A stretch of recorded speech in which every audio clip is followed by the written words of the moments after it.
We have an infuriating clip to look at today of Cenk Uygur on TYT spewing anti-LGBTQ propaganda in the wake of this Olympic boxer propaganda that's being spread to harm trans people. Taking a wildly non-progressive perspective is Cenk in this clip, and it's one that's equally as harmful to the human rights of trans people as this right-wing narrative we're seeing. So we're going to look over this and debunk the weak little talking points he tried to make. You can just walk in, call yourself a female, not be trans. Trans people are actually do it, Cenk. Do it. Okay, yeah, all right. Well, you could say it, but then what's going to happen? Rugby, Somebody's going to do it, and they're going to get away with it, and then everybody's going to be furious. I think it's terrible politics. It's not an extreme position. It comes from a position of human rights, and it does help all people. It's not a human right to compete in the other genders. What you see there is when what you just saw are women, are biological women, being attacked for being trans because of the anti-trans athletic narrative that has already festered and has now come for these women. And so what are the women to do? Say,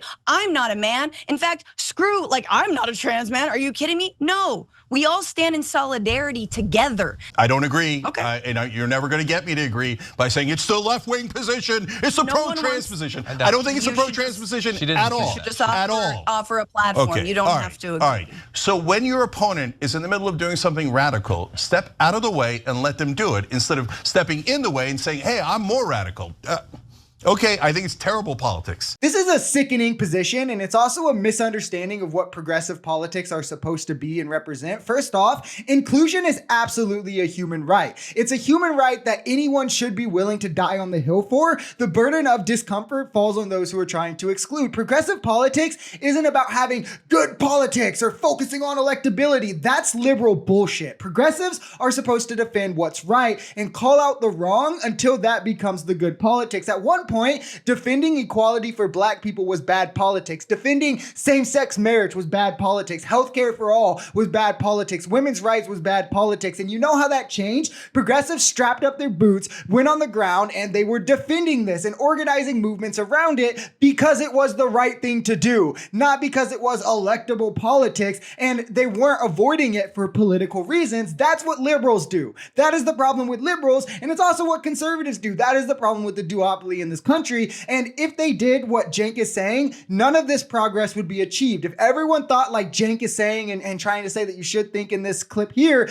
we would have the same civilization that we had prior to the Civil Rights Act. That would have never been passed, where one side is being radical. You don't say, well, what am I supposed to do? I have to turn my cheek or else I might not get elected. My side might not win. If defending human rights, trans inclusion is bad politics, then what we need to do is the work to make it good politics, not just ignore it altogether. Solidarity leads to progress. It worked for labor. It worked for same-sex people, gender-affirming care. If you think that trans women deserve to be treated equally and have the same inclusion in society as everyone else, you can't just draw an arbitrary line and say, well, except for here. You're a woman, but here, no, you're not one. Sports are inherently unfair. It's about minimizing those advantages to the best of your ability to allow for equal competition. When Wilt Chamberlain was dropping 100 points in basketball games because he was the only 7-foot tall guy, they didn't say, well, we need to ban tall people, it's unfair. No, they changed the rules around dunking and such things to even out the competition. When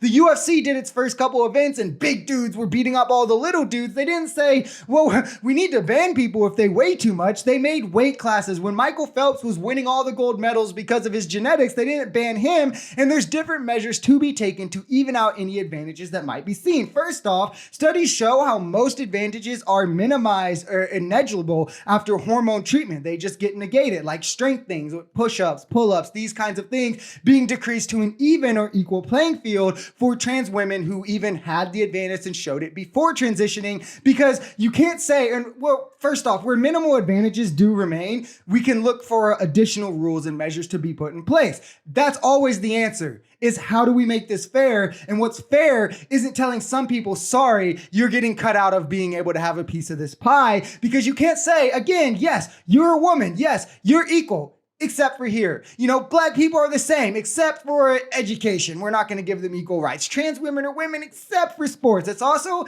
a little bit sexist to say that like females are just so inherently weak and less able that everything has to be catered to them. Like, no, they're equal competitors as well. And it just goes by the sports. If it's boxing, for instance, and strength is retained, maybe make them box at a weight class higher than their weight. If it's something that should be able to be looked at sport by sport and determine that, first off, you would determine that in most sports, the majority of them, there's no advantages left. So just blanket banning these people, where in most sports they would see no advantages after transitioning, is absolutely just disgraceful. It's disgusting that Cenk would even put that forth as something that should happen in society. But then you would determine solutions in the individual sports where any of these advantages might rely. You know, kind of what they've done all throughout history to not exclude people who want to be included. And that is a hill that I will die on. I will absolutely die on that hill with Francesca, because inclusion is a human right, and I can assure you the bad guys in history are always the ones defending exclusion.